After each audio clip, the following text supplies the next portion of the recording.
Hey survivors, Camille from Surviving the Badge. Let's do a 1 month update on the University of Idaho student murders, shall we?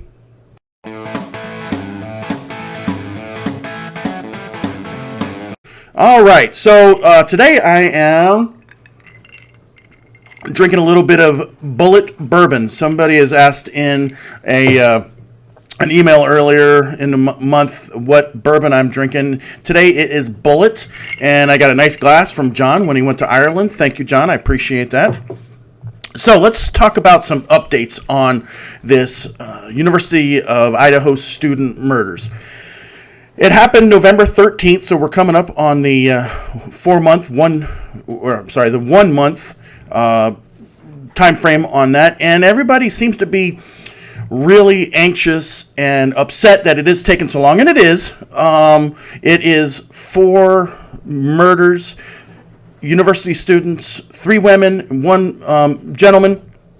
It's a huge scene to deal with. You've got, it's a horrific murder using a straight blade, a fixed blade, if you will, and just a lot of stuff that they have to deal with. And this town, the small town of Moscow, has probably never dealt with anything even closely remotely to this. So yes, there's going to be some frustration, and there's going to be, everybody's like, why isn't this solved? Why isn't this solved? Well, once you've exhausted all your leads, it's going to be tough, and it's not going to be a cold case anytime soon because there's still a crap ton of stuff to do on this case.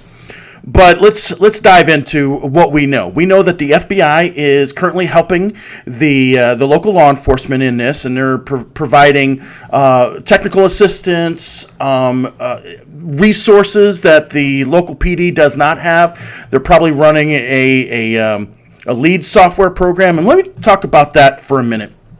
Back in the 80s, when serial killers were just huge, there was no real entity system to put leads in, and a lot of serial killers actually fell through the gap. Gary Ridgway being one of them, the Green River Killer. He was actually interviewed several times. His truck was seen on several times. But the problem is when you have 1 or 2 investigators working, they can't remember everything.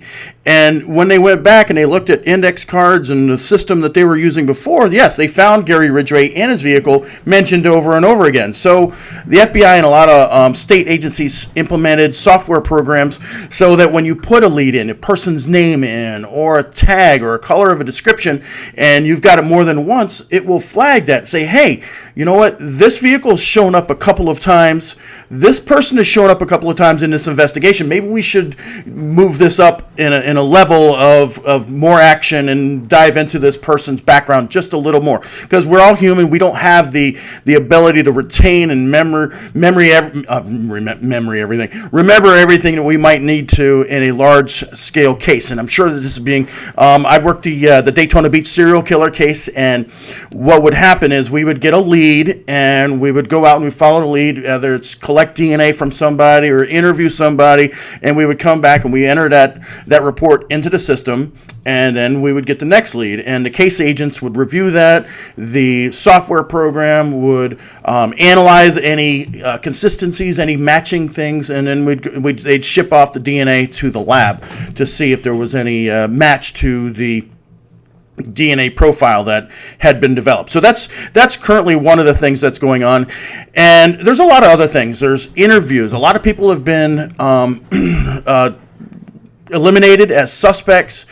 They've eliminated the other roommates in the house. They've eliminated the guy who followed the individual home. A crap ton of people. And when you start running out of good suspects, then you got to widen the net, if you will. That's why when there's a murder, your very first suspect are going to be the people closest to the victims. And when that doesn't pan out, you have to move out, and you have to make your net wider and wider. And speaking of nets, so there's an interesting investigative tool that was not available when I was doing these type of investigations, and it's through Google, and there's probably other ones, but it's geofencing. And what you can do is a geofencing warrant. You send it out to Google, and it will identify through this warrant, when it comes back, all data devices that were in that area in the set parameters. So law enforcement writes a search warrant to Google and says, hey, we need a list of all tower pings, all data devices that were in this area, this geofence, in this particular time frame in this area. I'm sure they're doing that. There's been other cases where law enforcement has done that with a search warrant. They've been successful in arresting murder suspects, robbery suspects. Now, there's some challenges in the courts to see if it's going to hold up, but it's a very interesting technology. The issue is, what if this person has a prepaid phone? What if this person doesn't have your typical data plan? That might add some kinks, and which falls into my suspected who this is a transient. This person is no longer in the area. This person has moved on from the area.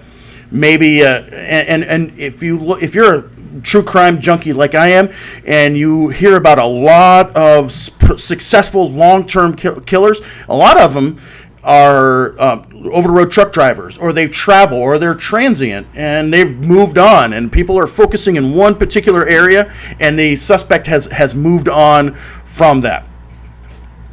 Developing evidence from this crime scene is also going to take a very long time. It's painstaking. There's a lot of blood there. And you've got to take an individual sample from each area to try to get a separate DNA profile from our victims that we could put in CODIS. So that's a painstaking thing. They've towed the vehicles. Now they got to process those vehicles. Maybe there's something in the vehicles that we didn't have before. Maybe somebody touched a vehicle. They recently found a glove at the scene. We don't know if it was there a long time. There's not a whole lot of information. It was a glove that was at the scene. They've recovered that. Inside a glove, you can collect the DNA. You can also collect, if it's a rubber glove, fingerprints from the possible suspect. There's a lot of things you can get there, but it doesn't prove they did it. It would prove that this person was in the area. If we have collected fingerprints from a suspect who wore gloves, or not wore gloves, it has to be put into APHIS. Now, APHIS is a database that holds fingerprints. We talked about that in the last episode. But if our individual is not in APHIS, never been arrested, not in APHIS for any other reason, it's just going to hang out there until somebody is arrested. The CODIS, if they've never been convicted of a felony, their DNA is not going to be in the system. Speaking of DNA, I imagine that they're probably also tracking down familial DNA.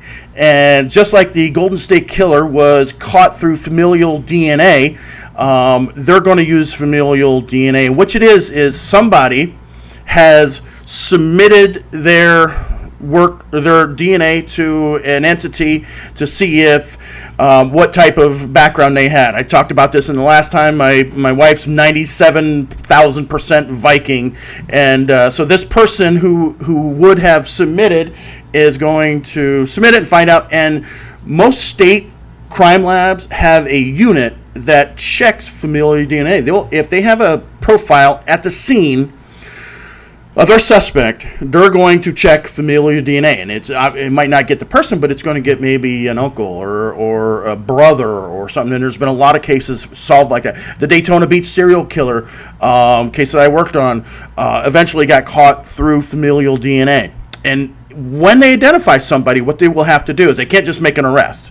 They're going to identify, hey, this person submitted this DNA, and they are related to this person, this person, this person. So you have to do some surveillance, maybe collect a straw, DNA off a door handle, do some surveillance. There's a number of ways of getting, then submit that to the crime lab, and hopefully there's a match. So it is taking a long time, but I feel that right now things are going to start opening up real soon. A lot of this evidence this is about the time where it's going to show some results and some fruits of this labor. And I feel that something's going to break really quick. That's just my gut tells me. Hopefully it does not go into a cold case, which would be unfortunate. And just like the show, once it gets to 48 hours, it's not dead, but the case does become more and more difficult to solve. So just be patient. It will work out. My gut tells me that. I also sticking to my idea that this person is some type of transient at nature, and that's what I predict. And you guys tell me what you think. Why do you think it's taking so long? And what do you think this person? Who do you think this person is? Do you think it's somebody hiding in plain sight, still in Moscow, or as in the Delphi murder case, the guy stayed right in the town? Check out the Delphi murder investigations. Or do you think, like I do, that this person is a transient and is gone, has moved on, and they'll track him down that way? Before I go, I want to remind you to please like and subscribe, make some comments down below, and please visit our sponsors, which are Tom Clem Investments and Realty, ARackAbove, and Kenny's Grocery in Orange City if you want some awesome craft beer or some bullet bourbon. And always remember, at Surviving the Badge, we still got your 6.